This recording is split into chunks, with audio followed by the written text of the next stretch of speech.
tal? ¿Cómo está? Muy buenos días. Un placer saludarle este domingo de Fuentes Confiables. Como siempre, le hago la advertencia que lo que se habla en esta mesa es de acuerdo a las circunstancias ocurridas al día de hoy. Como este programa es grabado, para el domingo tal vez las cosas hayan cambiado. Y sobre todo cuando le hablo de temas tan volátiles como lo son Venezuela, Corea del Norte y Estados Unidos. Así que si usted cree que estamos fuera de tiempo, no. Es que grabamos y entonces, bueno, tenemos un riesgo de 2 o 3 días de la actualización de la información. Hecha esta aclaración, vamos a hablar precisamente de Venezuela, vamos a hablar de Corea del Norte y Estados Unidos, obviamente todos los satélites que hay alrededor de estos dos temas, muchos en Venezuela, otros tantos en Corea del Norte. Incluso yo diría que es más fácil a veces entender el tema de Corea del Norte y Estados Unidos que el de la misma Venezuela. Pero vamos a arrancar por ahí. Le voy a dar la bienvenida entonces esta mañana a mis invitados. Melissa Turibi, periodista venezolana, analista política. Melissa, bienvenida. Gracias. Gracias por estar aquí. Juan Jesús González Manrique, periodista español y profesor en la FIU. Juan, bienvenido a Nueva Cuenta. Muchas gracias, Fernando. ¿Cómo te dicen, Juan Jesús? ¿Completo o...? Ni Juan Jesús ni Juan G. Juan G. Sí. Ah, bueno, Juan G, qué bueno saberlo para decirte igual, hombre. Y Guillermo Descalzi, maestro, decano del periodismo, periodista peruano. Bienvenido, Guillermo. Gracias. Gracias por estar aquí. Ahora, les digo yo, es más fácil entender el conflicto Estados Unidos-Corea del Norte que el conflicto venezolano, ¿no? Hay tantos elementos y tantos factores que es sumamente complicado.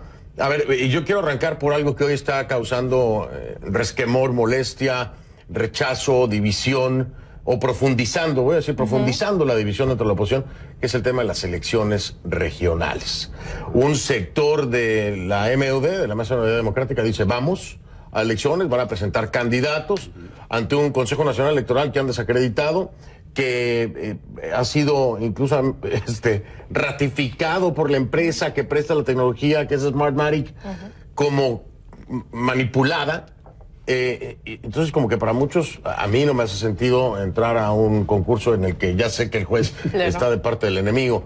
Pero ¿qué hacer? ¿Ceder los espacios o entrar? ¿Qué piensan ustedes? Recuerda que en el último programa que tuve el placer de acompañarte, hablábamos precisamente de esto, de la tentación en la que podía caer la oposición. ¿Sí? Yo titulo esto Crónica de una muerte anunciada.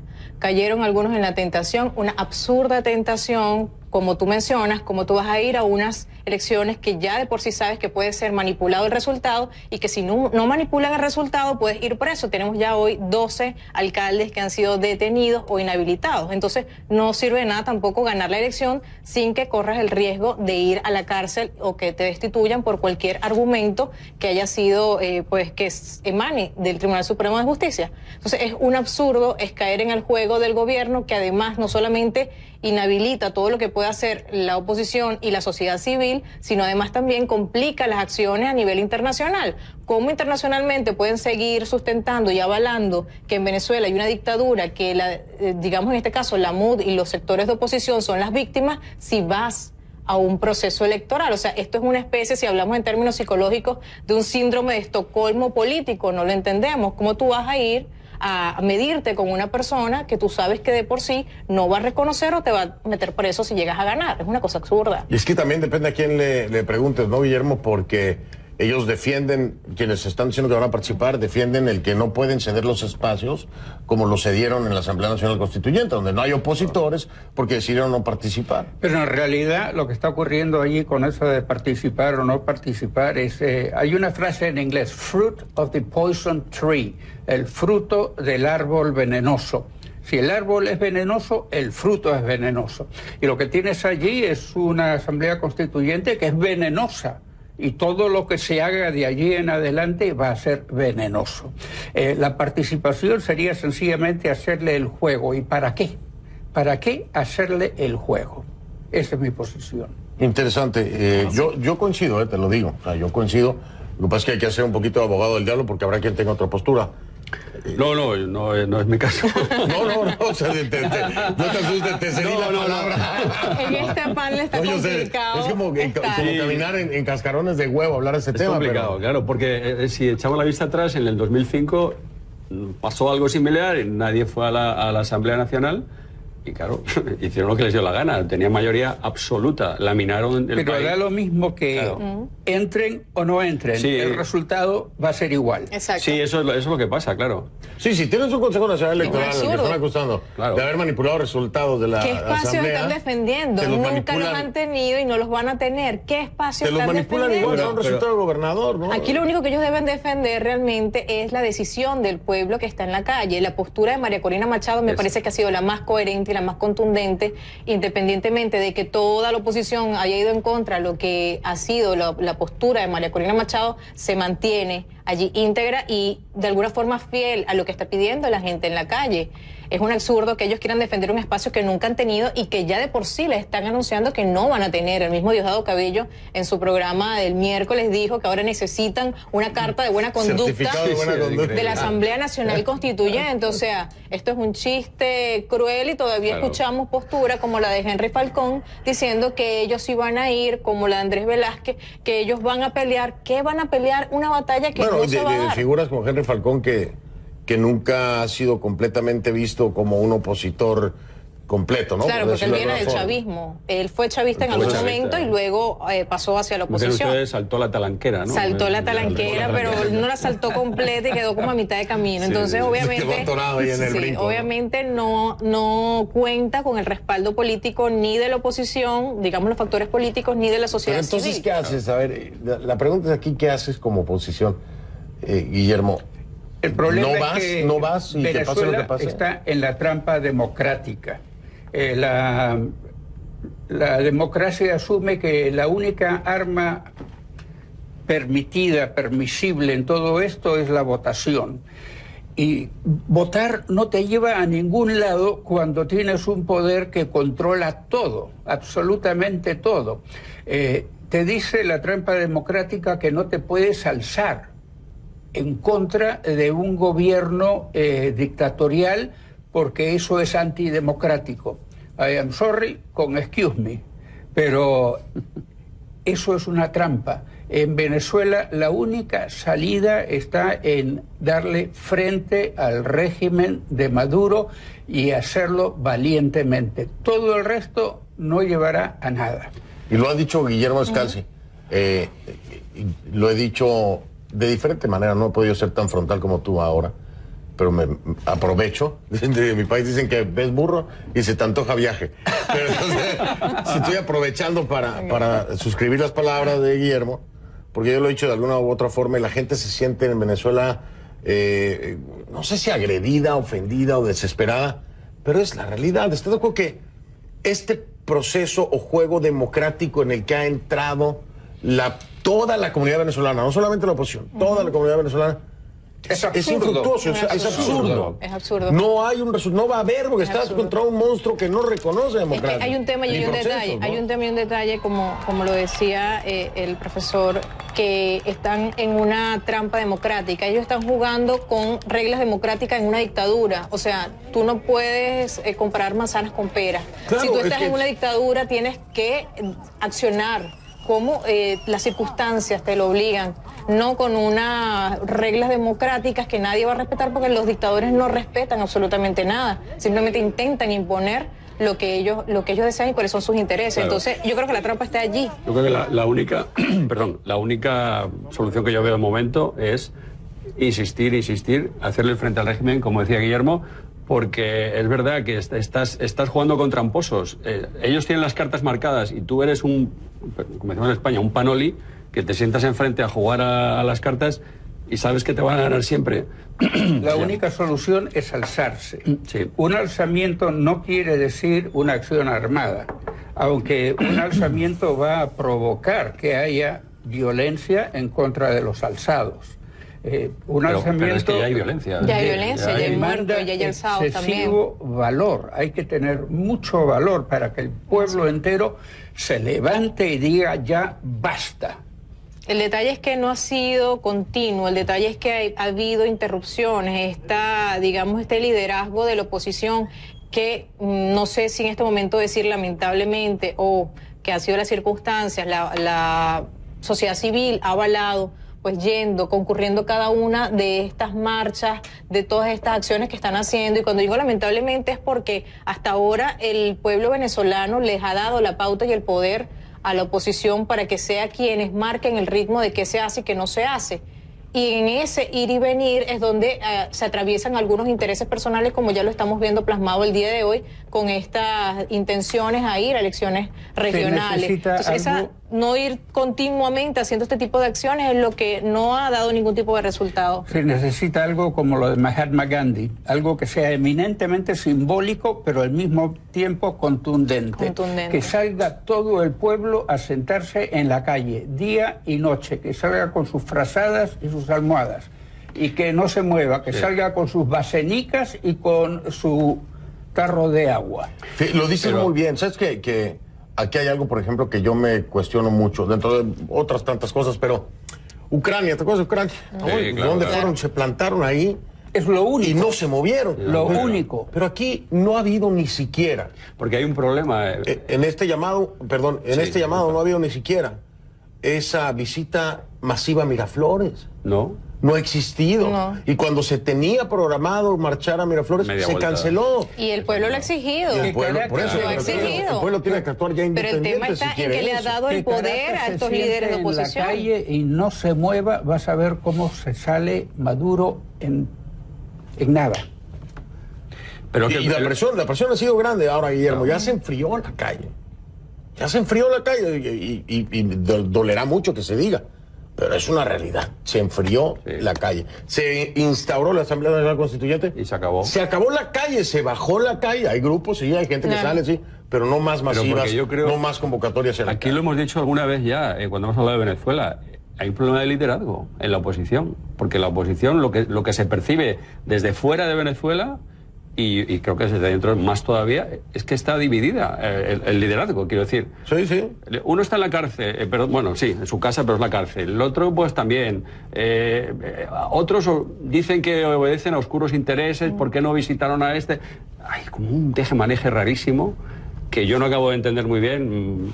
Melissa seguro que lo las conoce entradas mejor. y salidas, ¿no? Claro. De Ledesma y Leopoldo, Ramo Verde, después ¿Qué es regreso lo a que casa. pasa? Pero entra, sale. ¿A qué se debe todo esto? ¿Es que viene Zapatero y dice algo? ¿Es que ahora no quiero a Zapatero, ahora quiero a otro? No sé, hay Pero algo. es que Zapatero no creo que nadie lo haya querido mucho de la Yo creo que no. oposición. De la Claro. oposición desde el Pero como principio. decía Claro, pero bueno, dicen que no lo quieren, pero igual se reúnen y negocian con Zapatero. Tenemos Claro. como muestra el video del alcalde Antonio Ledesma cuando habló haciéndole un llamado a la oposición, diciéndole que dejen de estar negociando cosas de Qué espaldas buen del pueblo. mensaje de Ledesma. Excelente. Qué mensaje Además, de valiente Ledesma. de haber fuerte, duro. haber dicho lo que todos sabemos, pero que nadie se atreve, por lo menos nadie de dentro se atrevía a decir, porque te recuerdas que también en el otro programa lo hablábamos, que se cuestionaba, yo por lo menos cuestionaba mucho el tema de que había negociado Leopoldo López para salir, y bueno, Sí. se decía de que, de hecho, en ese mismo programa lo compartimos, y que tal vez no tendría por qué Leopoldo López decir por qué salió, y yo decía que sí tiene que decirlo, porque de alguna manera, cuando ellos son los que están representando Claro. a la oposición, al pueblo venezolano, ellos tienen que rendir cuenta de lo que hacen y lo que no Pero hacen. no lo han hecho, no lo han hecho. No lo han Acuérdate hecho. lo que pasó. Y es. Además, que hay un tema fuerte: la reacción del venezolano cuando se le dicen estas cosas, porque se molestan. No, estás intentando dividir, no juegues el juego del gobierno. No, en su momento, si alguien negra. puso el dedo en la llaga, cuando el tema de la MUD con Chudo Torrealba, que se reúnen para hablar, que se les destapa la reunión y se hace pública, aunque intenta negarla, y que le ha costado a Chudo Torrealba precisamente esa posición que tenía la MUD, fui yo en conclusiones.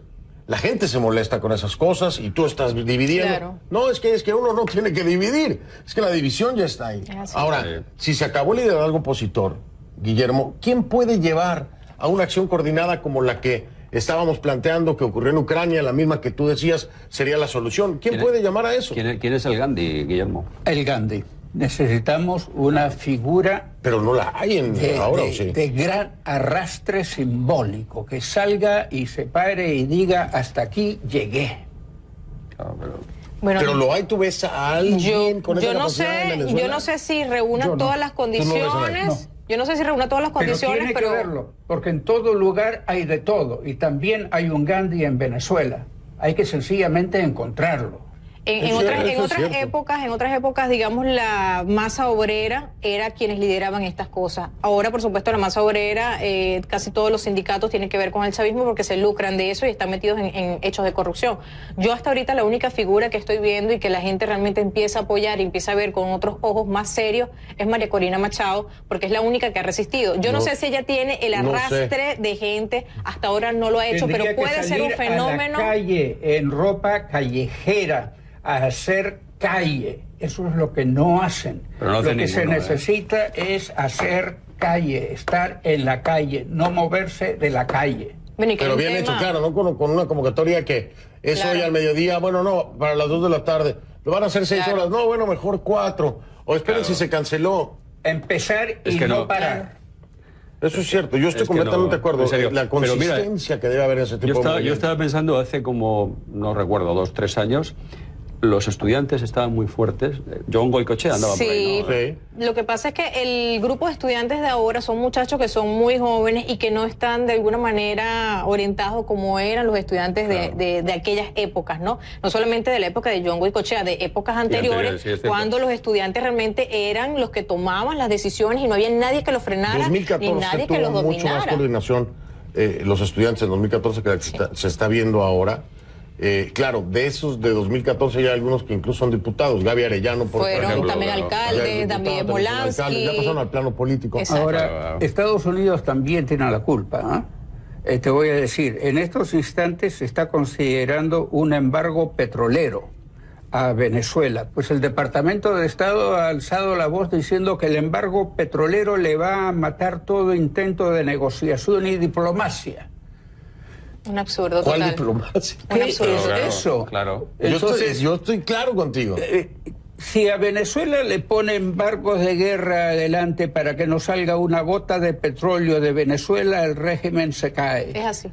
En agua internacional. Eso es lo que falta. Es así, porque aparte PDVSA no solamente es la que le está dando en este momento el dinero a toda esta élite corrupta, 32 millones de dólares diarios, sino además es la maquinita de lavado, de blanqueo de capitales en Venezuela. No hay que olvidar que es la que se está utilizando y que ya eso ha sido demostrado. PDVSA está considerada ya una empresa criminal. Entonces, por el lavado de dinero. Me parece absurdo también ese, no solamente que está en la comunidad internacional ese argumento, sino también que intentan chantajear a los venezolanos para que estén en contra de eso. ¿El venezolano en qué momento se está beneficiando de lo que perciben del petróleo? No, es que no está llegando, pues ahí están las... ¿Pero en qué momento? O sea, la gente muriéndose de hambre, la gente muriéndose por falta de medicamentos. Entonces, cuando les dicen... Voy a marcar pausa para regresar. Quiero retomar algo que mencionaba Guillermo, que me parece muy importante, es el tema de Estados Unidos, las sanciones, 8 sancionados más, que desde mi perspectiva, y al menos si ese es el mensaje o la propaganda que tratan de vender, la venden muy bien el gobierno de Venezuela, parece que no les importa nada, que se burlan, que no les preocupa absolutamente nada. Cada una de estas sanciones, al contrario, salen premiados casi siempre cuando son sancionados por el gobierno de Estados Unidos. La pregunta, para que la hablemos después de la pausa, es si realmente están funcionando estas sanciones por parte de los Estados Unidos o si nada más es una forma, ¿no?, de demostrar que estamos preocupados por el tema y esto es lo que hacemos, pero en la práctica está realmente presionando no a una persona, a la estructura de poder en su totalidad. Voy a hacer la pausa, regreso aquí en Fuentes Confiables y seguimos hablando de este tema.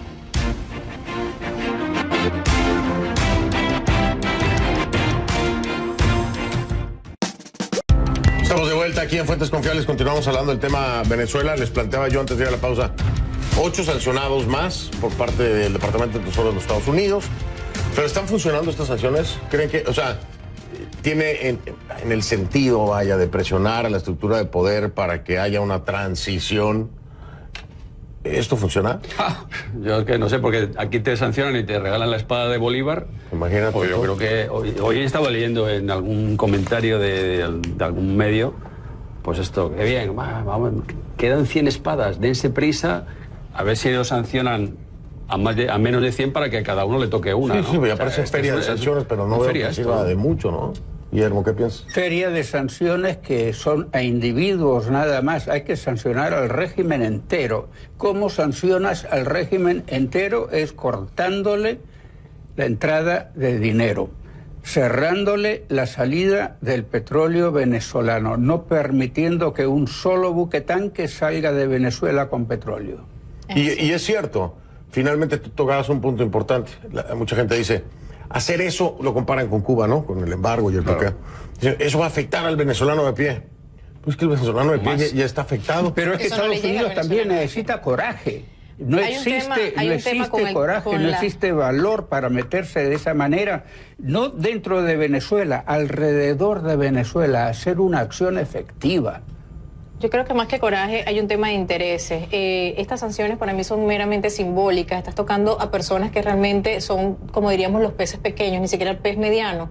No estás tocando los peces gordos, que ni siquiera son las figuras políticas como pudiéramos hablar de un Diosdado Cabello o de un Diosdado no lo han tocado, por cierto. Todavía no lo han tocado. A ver si alguien tiene una teoría, porque yo no acabo de entender por qué. El tema para mí principal, que no se habla casi nunca en los medios de comunicación y que es importante porque yo sé que el Departamento de Estado lo sabe y lo maneja, son los grupos económicos que están apoyando a estas figuras políticas del chavismo. Nosotros sabemos en Venezuela que hay por lo menos 5 grupos económicos bien fuertes que están apoyando cada una de estas figuras, como por ejemplo el caso de los libaneses que están apoyando la figura de Tarek El Aissami, el caso de pues no solamente los cubanos que apoyan la figura de los Flores, porque no es Maduro, sino es la familia Flores. O sea, hay como carteles económicos que están apoyando no solamente las acciones de esto. Entonces, ¿por qué el Departamento de Estado de los Estados Unidos no sanciona a esta gente que son los peces gordos y que son los que mantienen y los que además marcan la línea de lo que ocurre y lo que no ocurre en Venezuela? Porque entre ellos mismos negocian qué es lo que va a pasar y qué es lo que no va a pasar dentro del país. Ni siquiera son las figuras políticas. Entonces, es allí cuando yo veo a uno de estos grupos económicos que son sancionados y que es muy fácil seguir, como decía la vieja escuela, sigue el dinero y allí encuentras la noticia. Sí, cortas el flujo sigues el dinero, de dónde viene y de dónde sale el dinero de por ejemplo, de Diosdado Cabello, y tú vas a saber perfectamente cuáles son estos grupos económicos. Y yo no creo, de verdad, no puedo ser tan inocente en pensar que Estados Unidos a estas alturas del partido no sabe de esos grupos económicos. Estados Unidos lo sabe y lo sabe tan bien que no lo ha hecho, porque esto implica afectaciones también para la economía. Acuérdate que la economía basada en el petróleo afecta a cualquier país. Pero Estados Unidos, si realmente se pusiera los pantalones y dijera, que hiciera lo que dice Guillermo Descalzi, vamos a sancionar en el ámbito petrolero. Y entonces Citgo aquí se fregó. Y entonces lo que vamos a hacer es que vamos a utilizar las reservas que tenemos, que son muchas las que hay en este país, para utilizar esas reservas y evitar que haya un impacto en el precio de la gasolina, mayormente en Texas, por ejemplo, que sería donde pegaría primero. Ese es un planteamiento realista que yo no sé si Estados Unidos se lo está haciendo. La realidad es que Estados Unidos hoy por hoy ha sancionado figuras independientes, pero continúa haciendo negocios de petróleo y dándole 32 millones de dólares diarios al régimen de Nicolás Maduro. Entonces, yo creo que aquí hay más una fachada, si estás de acuerdo conmigo, Guillermo, una fachada para la comunidad internacional de que Estados Unidos está accionando, pero en el fondo no está tocando lo que debería tocar. Hipocresía. Más de lo que hemos visto del tema de Venezuela. Pero yo creo que hay que ir más allá todavía, porque cuando dicen vamos a sancionar, muy bien, pero es que luego dices, pues es que la gasolina que viene, que se vende aquí es de una empresa, por ejemplo, Citgo. Claro, por eso. Entonces no tiene ningún sentido. ¿Qué ocurre? Sancionando, le dices dictadura, pero sigues comprando el petróleo. Claro, te sigo comprando el petróleo. Pero entonces, ¿por qué no vamos un poco más allá y pensamos, todos esos grupos que tú has dicho, Melissa, y grupos y luego personas individuales, ¿no? O personas físicas, ¿no será que tienen negocios oscuros aquí en Estados Unidos? No, por supuesto. Claro, si yo estoy haciendo una pregunta ingenua, ¿no? Okay. Pero es que es la única cosa que ya queda por pensar, porque entonces esto no tiene ningún sentido. No puede ser que yo te sanciono porque eres una dictadura, pero a la vez te sigo manteniendo con los 32 millones de dólares diarios. Yo no puedo pensar de verdad que Estados Unidos esté preocupado por, digamos, que le va a faltar gasolina acá en Estados Unidos y que se va a ver afectado. Porque uno hace un embargo como el que mencionó el profesor Guillermo. Era uno de los argumentos que muchos claro, pero o sea, si tú le bloqueas la compra o la venta de petróleo a Venezuela, ya sea Estados Unidos o cualquier otro país, eso no va a durar más de una semana en que genere una acción realmente contundente. O sea, yo no creo que por una semana Estados Unidos se va a ver afectado porque no tenga suministro, digamos, del petróleo de Venezuela. Pero es que además hay suficientes reservas. Entonces es allí donde uno ve son excesivas, que son argumentos débiles también a la hora de presentar el por qué no han accionado de esa manera contra Venezuela. Pero es que además el petróleo ese que embargaría a Estados Unidos, ¿qué creemos? Que no va a tener ninguna salida, que se lo van a se la van a buscar. Se lo van a comprar igual. Pero buscar colocar ese petróleo. Sacar el petróleo es el problema, sacarlo. Efectivamente. Y no lo pueden hacer por tubería porque no existe. La única manera de hacerlo es por barco. Y la cosa es muy clara, muy sencilla, pero al mismo tiempo, ¿quién lo va a hacer? Además, es que es la pregunta. ¿Quién va a dar el paso? ¿Quién lo va a hacer? Y esa es la pregunta global y me parece que es la pregunta particular. Es decir, dentro de Venezuela, como decía Guillermo, ¿dónde está el Gandhi? ¿Quién lo va a hacer? Y a nivel internacional también, ¿quién lo va a hacer? Porque hay posturas, y yo no sé aquí si ustedes piensan igual que yo, pero lo voy a averiguar ahora. Todas estas posturas, ¿no? La ONU acusa a Maduro ya con un informe sustentado de investigación en terreno de campo, de violaciones a los derechos humanos, tortura, sí. Bueno, vaya, movimientos sistemáticos que ya se pueden, incluso están a un paso de poderse encuadrar con crímenes de lesa humanidad. Está muy cerca de llegar allá. Pero está bien, ahí está el reporte. En la reunión de cancilleres, son 12 países los que sacan sus 16 o 17 puntos y dentro de todos esos al final acaban diciendo que ya se acabó la democracia en Venezuela y que es una dictadura. Entrevisto esta misma semana al canciller de Costa Rica que estuvo en esa reunión de cancilleres y le pregunto, entonces Venezuela ya no es una democracia, ustedes lo dijeron ahí, ¿es una dictadura? Nunca me contesta abiertamente que es una dictadura. Entonces yo digo, ¿de qué sirve toda esta palabrería? La diplomacia latinoamericana adolece de eso. Es muy cobarde. La Organización de Estados Americanos no sirve para nada. Lo que hay que hacer es tomar una acción como la que se consiguió con respecto a Corea del Norte, y te voy a hacer una transición al siguiente tema, pero se logró que en las Naciones Unidas se aprueben sanciones draconianas que le cortan las exportaciones y las importaciones de la China, que es el único país que tiene relaciones con ellos. Si han logrado eso, ¿por qué no se puede lograr una acción de las Naciones Unidas que decrete un embargo petrolero? Lo que pasa es que no hay voluntad política de hacerlo. Porque resulta que los problemas de Venezuela están matando venezolanos en lo interno. Venezuela no tiene una guerra como la tiene Corea del Norte con otros países, o no, otros países no se van a ver afectados de manera masiva como en otros casos. Como en Venezuela, lo que está ocurriendo, ya se ve mayormente afectado. Claro, sí, pero no de una forma bélica o de una forma que justifique que la gente tenga que hacer una acción. Desplazamientos forzados, no te voy a decir que a la misma escala que en Siria, pero tienes desplazamientos forzados que hoy por hoy, o sea, tú ves la situación de Colombia, por ejemplo. Colombia es un país que va a tener que acoger a todos aquellos que salieron de las FARC. Y es gente que la va a tener que ocupar. Porque si no la ocupas, su oficio tendrá una tendencia mayormente a robar, secuestrar y hacer lo que hacían cuando estaban en las FARC. Si a eso le sumas 150,000 venezolanos, que tampoco vas a tener cómo ocuparlos, el daño que hay para el país y para los colombianos es gigantesco. Entonces, Colombia, Santos ha sido más que tibio, no digo otra palabra porque es presidente y sería un insulto. No, pero es que la verdad, Guillermo, si es el país mayormente afectado y las posturas que ha tenido Santos son patéticas para un presidente, ¿no? Cuando ha habido posturas mucho más firmes de países que no tienen nada que ver y que se han comprado el cuento, no sé si para distraer la atención, como México, con el canciller Videgaray, por ejemplo, ¿no? Que México tiene sus propios problemas, no sé si tenga la autoridad para meterse en algo así, porque en México hay ejecuciones extrajudiciales, también hay desplazamientos forzados por temas de narcotráfico. Entonces, yo digo que si hay afectaciones en otros países, sí las hay. No a la misma escala que desplazados de Siria, no a la misma escala de lo que representa Corea del Norte, pero lo hay en Latinoamérica. Y para Colombia esto va a ser una plaga. No sé si hoy lo están viendo o no lo están viendo. No solamente para Colombia, para Latinoamérica. O sea, ponemos a ver las estadísticas de cuántos venezolanos hay en Argentina, en Chile, en Ecuador, en Perú. Ya se están viendo situaciones... En Miami. No, y en Europa. El otro día leí un informe de la Unión Europea. Están entrando más refugiados, vamos a llamarlo así, venezolanos, de Venezuela que de Siria. Bueno. Estamos hablando de un país en guerra, un país arrasado por el integrismo islámico. Venezuela no le pasa eso, tiene otros problemas. En Venezuela estamos arrasados por el chavismo, es realmente lo que está pasando. El chavismo está matando de hambre a la gente, está matando por falta de medicina a la gente. En Siria te cortan la cabeza, aquí te mueres de hambre, es que no sé qué o te mata un colectivo o te mata la Guardia Nacional. Pues están entrando más gente de Venezuela que de Siria, es un dato que a mí me parece tremendo. Lo que pasa es que yo creo para que veas que no estaba tan perdido. Yo creo que se ha matizado tanto la situación de Venezuela por seguir con este juego de que si es democracia, que si es dictadura, que se ha matizado tanto que la gente no ha entendido que realmente Venezuela en este momento está viviendo las mismas condiciones, el venezolano que está dentro del país está viviendo las mismas condiciones que un país en guerra, que un país... Las características son las mismas, están certificadas, hay reportes, en fin.